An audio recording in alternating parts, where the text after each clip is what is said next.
시간 우리에게 주시는 하나님의 말씀 마가복음 1장 35절에서 39절까지 말씀입니다. 신약 성경 54쪽에 있습니다. 새벽 아직도 밝기 전에 예수께서 일어나 나가 한적한 곳으로 가사 거기서 기도하시더니 시몬과 및 그와 함께 있는 자들이 예수의 뒤를 따라가 만나서 이르되 모든 사람이 주를 찾나이다. 이르시되 우리가 다른 가까운 마을들로 가자. 거기서도 전도하리니 내가 이를 위하여 왔노라 하시고 이에 온 갈릴리에 다니시며 그들의 여러 회당에서 전도하시고 또 귀신들을 내쫓으시더라. 아멘. 샬롬. 주님의 평강이 함께하기를 소원합니다. 아멘.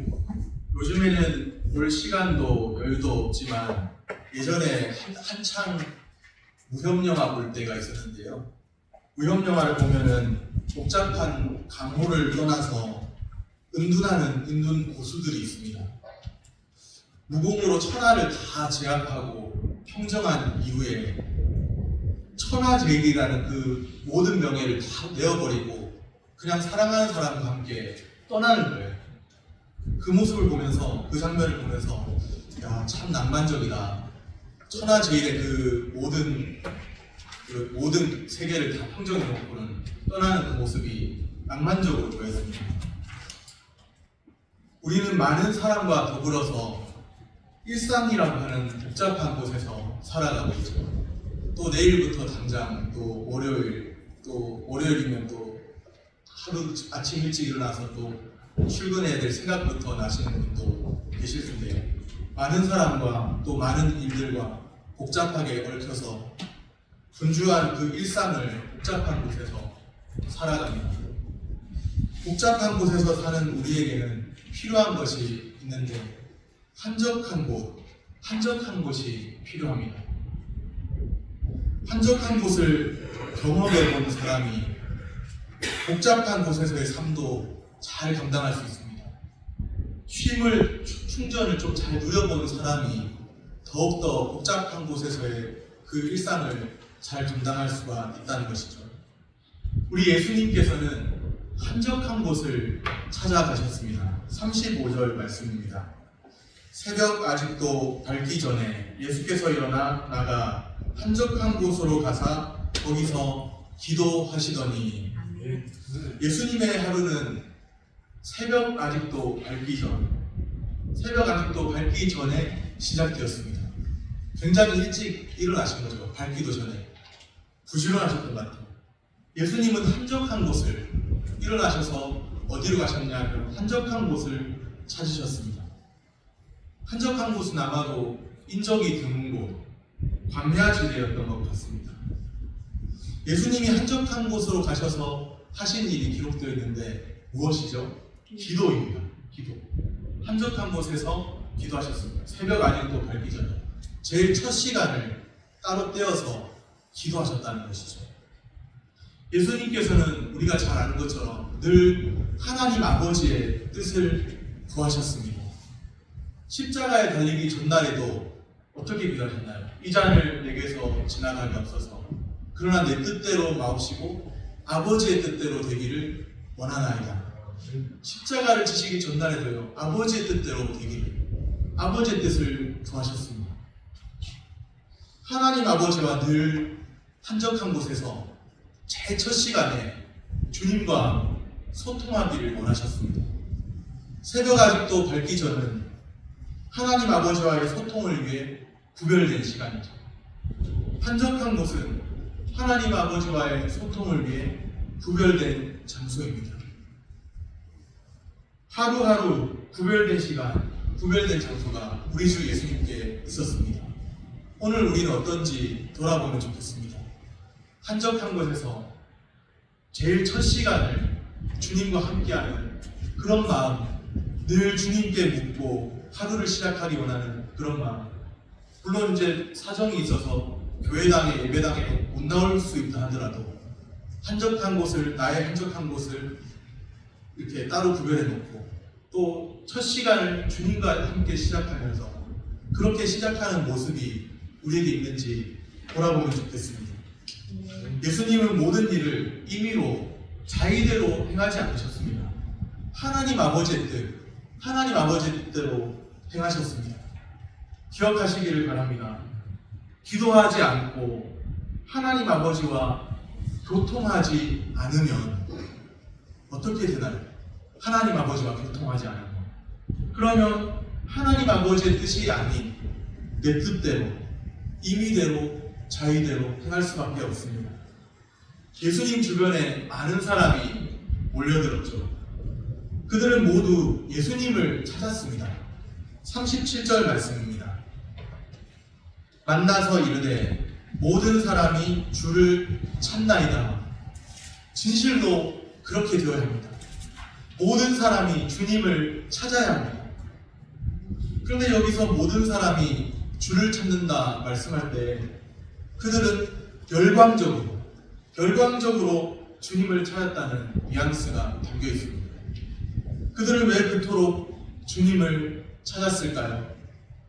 병 고치시고 귀신 내쫓으시는 예수님의 그 능력을 보았기 때문이고 그 소문을 들었기 때문이죠. 그래서 열광적으로 주님을 찾았습니다. 주님을 찾으면 내 인생의 문제 해결된다 하니 열광적으로 주님께 매달린 거죠.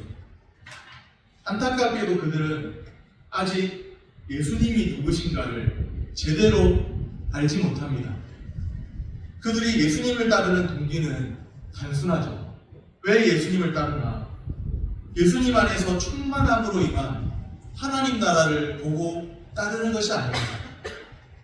그저 나타난 능력을 보고서, 기적을 보고서 예수님을 찾습니다. 모든 사람이 예수님을 찾는다니 얼마나 좋은 일인가요? 그 말을 들으면 예수님이 너무도 기뻐하실 줄로 알았죠. 발걸음을 그들을 향해서 재촉하실 줄로 알았죠. 그런데 예수님이 어떻게 반응하시나요? 오히려 그 자리를, 모든 사람이 주를 찾는데 그 자리를 떠나가십니다. 38절에 예수님이 이렇게 말씀하세요. 우리가 다른 가까운 마을들로 가자. 다른 마을로 가자. 그 자리를 사람들이 주님을 찾고 있는데 다른 마을로 가자고 하십니다. 예수님이 무리에게 인기를 얻으려고 하셨다면요, 그들의 왕이 되기 원하셨고 정치적인 메시아를 이때는 고대하던 때인데 그들의 왕이 되려고 하셨다면, 인기를 얻으려고 하셨다면 충분히 그렇게 하실 수 있었습니다. 예수님에게는 표적과 기사가 나타나니까 충분히 그들의 인기를 얻으실 수 있었습니다. 그런데 우리에게 인기를 얻는 것을 목표로 하지 않으셨죠. 예수님은 자신이 이 땅에 오신 목적, 예수님이 이 땅에 오신 목적이 무엇인지를 분명하게 알고 계십니다. 우리는 사람들의 말에 쉽게 흔들릴 때가 많이 있죠. 요동할 때도 있습니다. 사람들의 말을 듣고 마음이 이리저리 요동할 때도 있어요. 예수님은 많은 사람의 말에 흔들리지 않으셨습니다. 오직 하나님 아버지의 뜻에만 집중하셨죠. 하나님 아버지의 뜻대로만 행하셨죠. 예수님은 사람들의 말에 흔들림 없이 묵묵히 하나님 말씀, 그 말씀 따라서 행하셨습니다. 예수님이 하나님 아버지의 뜻에 충실하셨는데 그렇게 하실 수 있는 이유가 무엇이었을까요? 물론 예수님 자신은 하나님 아버지의 아들, 하나님의 아들이시지만, 능력 많으신 하나님 아들이시지만 그뿐만 아니라 매일매일 하나님을 만나고 하나님 아버지를 만나고 한적한 곳에서 주님과 교통하고 하나님 아버지와의 소통을 위한 구별된 시간, 구별된 장소가 있었기 때문이죠. 그래서 사람들의 말을 듣기보다는 하나님 아버지와 독대하는 시간 속에서 만났던 그런 하나님 아버지의 그 뜻에 집중할 수 있었던 것이죠. 우리는 주위에서 너무 많은 사람의 소리를 듣습니다.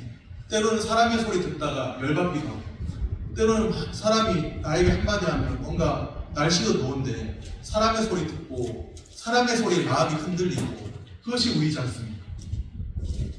사람들로 복잡한 곳에서 함께 살아갑니다. 한적한 장소는 따로 없을 때가 많아요. 한적한 장소가 없는 까닭에 우리 하나님 아버지께서 오늘 내게 무엇을 말씀하시는지 듣지 못합니다. 사람들의 소리는 들려오죠. 그러니 그 사람들의 말을 듣고 때로는 우리 마음이 흔들리고 요동할 때도 있습니다. 날씨도 더운데 사람들이 뭐 한마디만 하면 그냥 짜증이 날 수가 있죠. 사람들의 말이 우리를 흔들 때가 있는 것이죠. 사람들의 소리를 들어도 너무 많이 듣습니다. 이 사람이 나를 힘들게 하는 것 같고, 어떤 사람은 저 사람이 또 나를 힘들게 하는 것 같고, A, B, C, D 뭐 엄청 많은 사람들이 계속 나를 공격하는 것 같고, 그렇게 느낄 때도 있는 거예요. 사람들의 소리를 많이 듣습니다. 불필요한 말을, 듣지 않아도 될 불필요한 말을 많이 듣습니다. 왜 우리가 기도해야 할까요? 하나님 아버지의 뜻대로 행하기 위해서이죠. 그런데 그것이 우리를 살게 하는 길이기 때문입니다. 우리를 살게 하는 길, 하나님과 대면하고 하나님과 독대하고 하나님 아버지의 뜻을 찾는 길인 줄로 믿습니다. 오늘 우리에게는 많은 사람들과 어울려서 분명히 가야 하지만, 우리의 생활 속에서 생활에 충실해야 하지만, 오늘 우리에게는 한적한 곳이 필요합니다.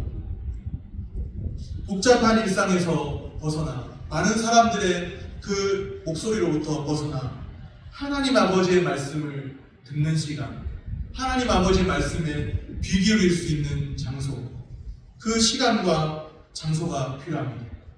한적한 곳에서 주님을 먼저 만나야 합니다. 그래야 그 다음에 우리는 다시 복잡한 일상으로 돌아갈 때 하나님 아버지의 뜻대로 행할 수 있고 사람들의 말에 요동치 않을 수 있습니다. 한적한 곳을 회복함으로 일상에 충실할 수 있습니다. 일상에 더 충실할 수 있는 사람이 그냥 복잡한 가운데 같이 있는 사람이 아니라 한적한 곳에서 주님을 만나는 사람입니다.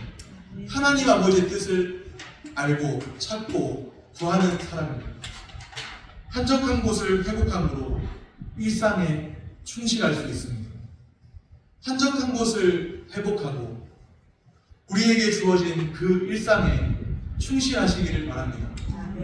어떤 분들은 한적한 곳이 너무 좋다고 일상으로 안 돌아가고 여기가 좋사오니 그런 분들도 계실 수 있겠지만, 우리가 돌아가야 할 곳은 결국에는 일상이에요. 언제까지 우리가 예배당에 있겠습니까?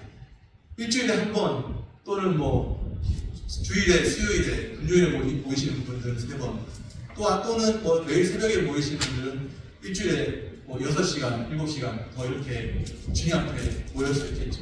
그러나 하루 24시간 예배당에만 있을 수는 없잖아요. 결국에 우리가 가야 할 곳은 우리의 삶의 자리이고, 우리의 삶의 자리에서 하나님을 즐거워하고 하나님께 영광 돌리고 우리의 일상에 충실해야 합니다. 그렇게 충실하기 위해서 먼저는 한적한 곳에서 주님의 뜻을 알아야 주님을 즐거워하고 주님께 영광 돌리며 살 수 있기 때문에 먼저는 한적한 곳에서 주님을 만나야 합니다. 오늘 우리가 한적한 곳에서 주님을 만나고 또 우리 일상으로 돌아가 하나님을 즐거워하며 사시기를 소원합니다. 예수님이 말씀하십니다. 38절 말씀입니다. 38절 말씀 우리 같이 읽겠습니다. 이르시되 우리가 다른 가까운 마을들로 가자. 거기서도 전도하리니 내가 이를 위하여 왔노라. 아멘. 예수님은 자신이 이 세상에 오신 목적이 분명히 무엇인지 아십니다. 이를 위하여 왔노라. 이를 위하여 왔노라. 무엇을 위해 왔다는 것이죠. 거기서도 전도하리니 내가 이를 위하여 왔노라. 아니 좀 뭔가 좀 다른 이유인 줄 알았는데 예수님 오신 이유가 전도를 위해서 왔다니, 이런 생각을 또 해보실 수도 있을 거예요. 전도입니다. 예수님이 이를 위해서 오셨습니다. 전도를 위해서 오셨어요. 이 전도가 무엇인가? 이것을 제대로 알아야 돼요. 하나님의 아들 예수 그리스도의 복음의 시작이라 마가복음 1장 1절이죠. 하나님의 아들 예수 그리스도의 복음을 전파하는 것. 때가 참에 하나님 나라가 가까이 왔으니 회개하고 복음을 믿으라. 하나님 나라의 복음을 전파하셨죠. 하나님의 아들 예수 그리스도의 복음, 하나님 나라의 복음, 하나님 나라의 복음을 전파하는 것이 전도입니다. 왜 이 이야기를 하는가? 왜 이 말을 하는가? 사람들은 전도하면요, 얼른 떠오르는 이미지가 무엇인가? 교회 성장. 전도는 곧 교회 성장. 그런 논리로 접근하려고 합니다. 전도를 하나님의 아들 예수 그리스도의 복음을 전파하고 하나님 나라의 복음을 전파한다는 하나님 나라의 관점에서 볼 줄을 모른다는 말씀입니다.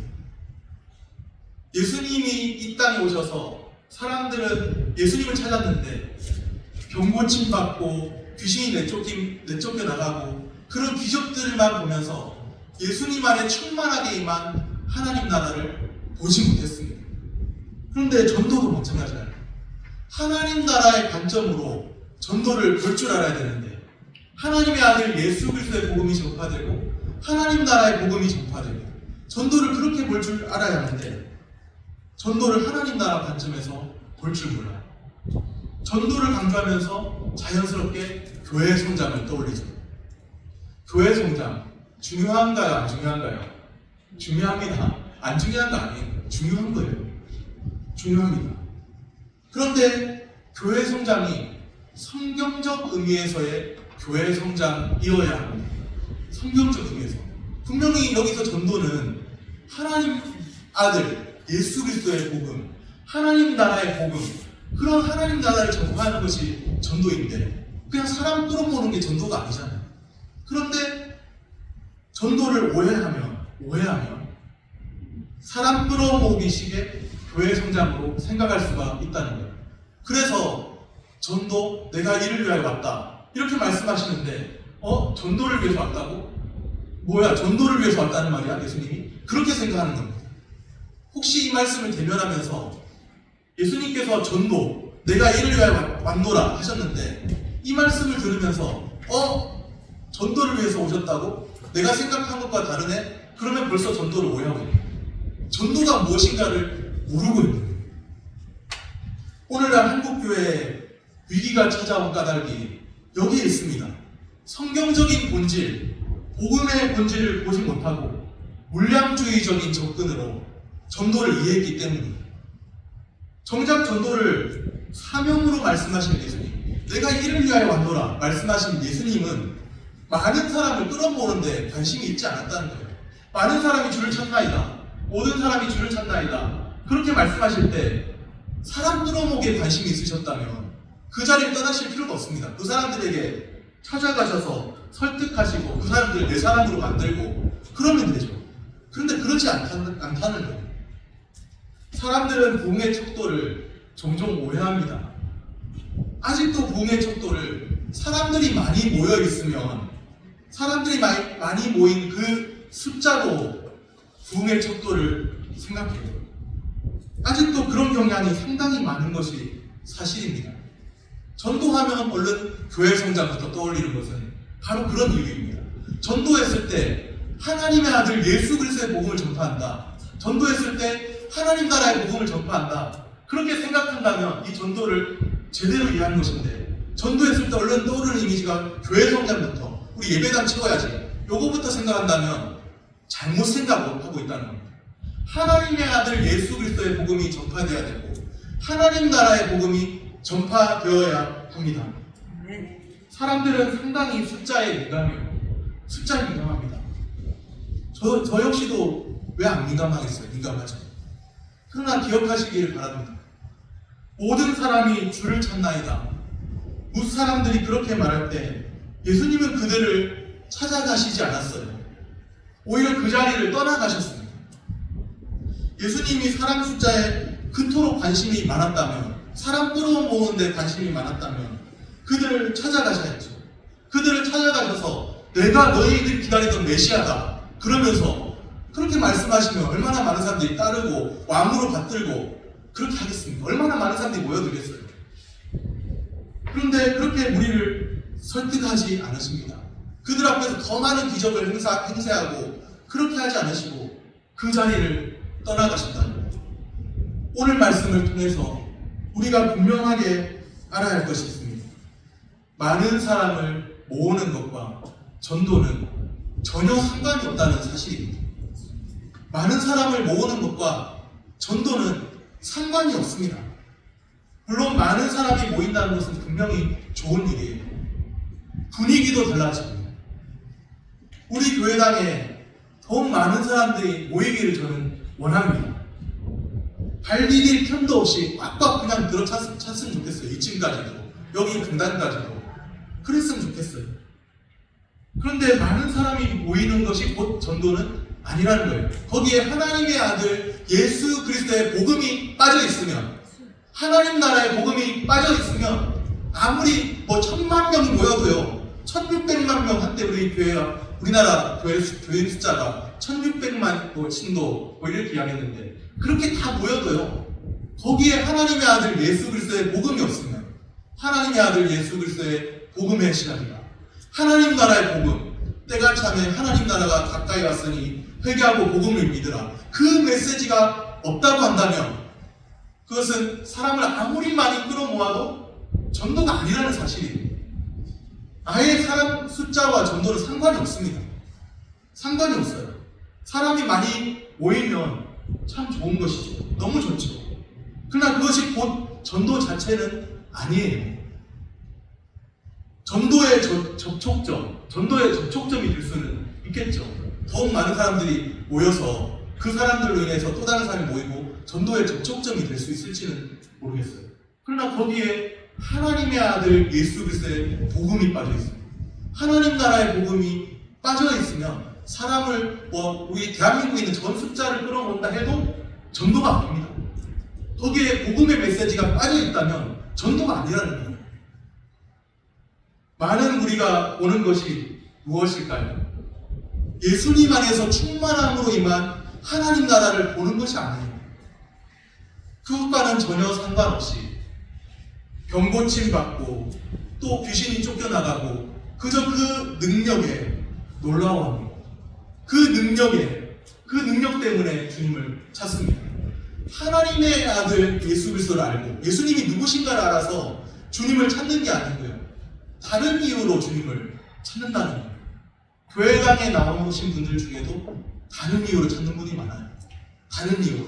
하나님의 아들 예수 그리스도를 알아야 하는데 그냥 사업상의 이유로 혹은 사람과의 관계가 좋아서 다른 이유로 찾는 경우가 많아요.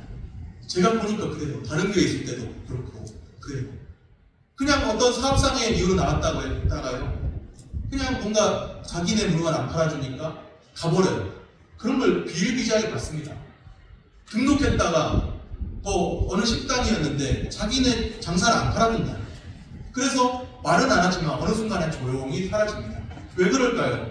하나님의 아들 예수 그리스도를 그 자리에서 그 장소에서 발견했다고 한다면 떠날 수 있었겠습니까? 그것이 아닌 겁니다. 다른 이유로, 다른 동기로 주님을 따랐기 때문에 전도에도 하나님의 아들 예수 그리스도라는 그 복음의 핵심이 없다면 전도가 아니라는 겁니다. 복음의 핵심이 없다면. 껍데기인 그거는 전도가 아닌 겁니다. 복음의 핵심이 빠져버린 그것은 전도가 아닙니다.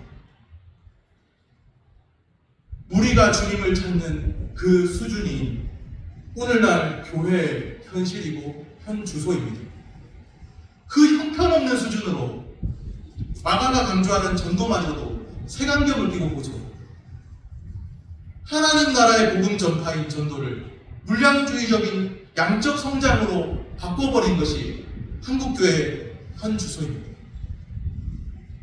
그러니 교회가 코로나 위기가 오면 다 도망가고 살아계신 하나님을 갈망하면서 교회당에 나와서 살아계신 하나님의 아들 예수 그리스도의 복음이 여기 있다고 믿음으로 고백하는 사람이라면 위기 앞에서 주저하고 도망가겠습니까? 그렇게 하겠습니까? 하나님의 아들 예수 그리스도의 복음이 살아있다고 여긴다면 위기 앞에서 도망가겠습니까? 아닙니다. 다 다 엉터리로 알고 있기 때문이에요. 다 잘못 알고 있기 때문이에요. 하나님의 아들 예수 그리스도의 복음 전파로 전도를 보는 게 아니라, 하나님 나라의 복음 전파로 전도를 보는 게 아니라 그냥 교회 숫자 채우면 그게 전도지 이렇게만 생각했던 것이고, 예수님을 따르는 것도 다른 동기로 따랐던 것이고, 그러기 때문에 위기 앞에서 다 도망가고 뿔뿔이 흩어지고 이렇게 된 겁니다. 영생의 말씀이 주께 계심에 우리가 어디로 가오리까? 영생의 말씀이 주께 계심에 우리가 어디로 가오리까? 살아계신 하나님이 이곳에서 역사하신다고 생각된다면요, 이렇게 쉽게 못 가요. 이렇게 쉽게 못 떠납니다. 영생의 말씀이 주께 계심에 우리가 어디로 가오리까? 전도를 제대로 좀 이해하셨으면 좋겠습니다. 마가는 하나님의 아들 예수 그리스도가 이 땅에 오셨고, 하나님의 아들 예수 그리스도 안에서 하나님 나라가 도래했음을 선언합니다. 그거 보셔야 돼요. 그것을 보지 못하면 마가복음을 읽어도 헛읽는 거예요. 헛읽고 있는 거예요. 하나님의 아들 예수 그리스도의 복음의 시작이라 그렇게 선언했으면 하나님의 아들을 보셔야죠. 때가 찼고 하나님 나라가 가까이 왔으면 회개하고 복음을 믿으라 그랬으면 하나님 나라가 무엇인가를 좀 더 고민하고 주님 앞에 말씀 앞에 자신을 내려놓고 마음을 짓고 돌이켜 회개하고 복음을 믿어야죠. 그런데 하나님 나라가 가까이 왔다고 해도 계속 병고침, 계속 귀신 쫓아내 이것만 보고 있는 겁니다. 이것이 제대로 보고 있는 걸까요? 예수님 안에서 충만하게 임한 하나님 나라라고 하는데 전도조차도 물량주의적 접근으로 그냥 숫자 끌어모으면 그게 전도로 알고 있는 거예요. 잘못 알고 있는 겁니다. 마가복음은 분명히 하나님의 아들 예수 그리스도의 복음의 시작이라 그랬습니다. 우리는 하나님의 아들 예수 그리스도의 복음이 무엇인가를 알아야 해요. 때가 찼고 하나님 나라가 가까이 왔으니 회개하고 복음을 믿으라. 이 말씀 앞에서 우리는 하나님 나라가 무엇인가를 생각하고 회개하고 복음을 믿어야 합니다. 우리는 하나님 나라, 예수님 안에 충만하게 임한 하나님 나라의 실체를 보아야 합니다. 껍데기만 붙들고 언제까지 그렇게 있으시겠습니까? 우리 주 예수 그리스도 살아계신 하나님의 아들, 그분을 알기 때문에 기꺼이 순교의 현장에도, 박해의 현장에도 기꺼이 즐거워하면서 그렇게 순교했던 많은 사람들, 그들은 왜 그랬을까요? 그들은 미쳐서 그랬을까요? 정신이 나가서 많은 사람 박해당하면 도망가는데 기꺼이 순교의 현장까지 들어가서 그랬을까요? 살아계신 하나님의 아들 예수 그리스도를 알고 그 복음을 알았기 때문입니다. 우리는 지상명령 수행해야 합니다. 천하 만민에게 복음을 전파해야 합니다. 그 복음은 단순히 물량주의적 전도 이런 것이 아니라 하나님 나라의 복음, 하나님의 아들 예수 그리스도의 복음입니다. 이제부터 관점을 바꾸세요. 하나님 나라의 관점으로 전도를 보시고, 하나님 나라의 관점으로 마가복음을 읽으시고, 하나님 나라의 관점으로 그 말씀을 대하시면서 회개하고 복음을 믿는 자로 사시기를 바랍니다. 우리는 전도하는 일에 관심 가져야 합니다. 왜냐하면 전도가 하나님의 아들 예수 그리스도의 복음을 전파하는 것이기 때문입니다. 전도의 중심적 방향은 물량적, 양적 성장, 사람 끌어모으는 데 있지 않습니다. 복음의 메시지 빠지고 그냥 사람 끌어모으게 된다면 그것은 전도 아닙니다. 제가 단언하던데 그것은 전도 아니에요. 하나님 나라의 관점으로 보지 못하고 하나님의 아들 예수 그리스도의 복음을 전파하지 않으면서 사람만 끌어모으면 그것은 전도와 상관이 없습니다. 우리의 관심은 하나님 나라, 우리의 관심은 하나님의 아들 예수 그리스도. 한번 따라해 보겠습니다. 우리의 관심은 하나님 나라, 우리의 관심은 하나님의 아들 예수 그리스도. 거기에 우리의 모든 관심이 있어야 합니다. 거기에 모든 관심을 쏟아 부어야 합니다. 우리의 관심이 어디에 있는지 돌아보고 하나님 나라의 복음을, 하나님의 아들 예수 그리스도의 복음을 전파하는 은혜가 우리 가운데 있기를 소원합니다. 아멘. 말씀을 정리합니다. 오늘 우리에게는 한적한 곳이 필요합니다. 한적한 곳을 회복해야 우리의 일상에 하나님 뜻에 충실하여 살아갈 수 있습니다. 우리는 하나님 나라의 복음을 전파해야 합니다. 하나님의 아들 예수 그리스도의 복음을 전파해야 합니다. 하나님 나라의 복음 전파가 우리의 방향, 교회와 우리 개인의 삶의 방향성입니다. 예수의 증인이 되셔야죠. 예수의 증인이 되어 성령의 권능 받고 예수의 증인이 되어 하나님의 아들 예수 그리스도를 교회당에서만 아니라 우리의 일상에서도 증거하며 사시기를 소원합니다. 아멘.